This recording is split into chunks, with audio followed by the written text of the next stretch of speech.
মরে যাই তাহলে তাদের কি হবে? আমার ঘর পরিবারের কথা মনে করে আপনি প্লিজ আমার মাফ করে দেন। হাই! তোর মারছি না, তোর ধরছি, তুই কান্তাছস? আমি তো মনে কর তোর সাহস দেখে মনে কর যে আমি আশ্চর্য হয়ে গেছি। তুই কার বোনের গায়ে হাত তুলছিস বুঝতে পারতেছস? আমার বোন যখন রাস্তা দিয়ে হাঁটে কি করে জানো? এলাকার লোকজন দোকানে শাটার বন্ধ করে পালায় যায়, রিক্সাওয়ালারা মনে করে রিক্সা ভিক্ষা, গাড়িওয়ালা মনে গাড়ি ভিক্ষা, ওরা পলায় যায়। আর সেই বোনটা তুই মনে কর খাবার মেরে দিচ্ছস। ভাই রে, তোর তো মনে কর হেভি সাহস, তোর তো কঠিন শাস্তি দিতে হবে, কঠিন শাস্তি। কি কঠিন শাস্তি ভাইজান?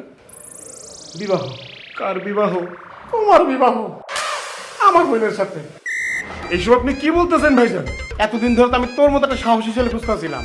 আরে আমার চারিপাশে কত শত্রু তুই জানোস?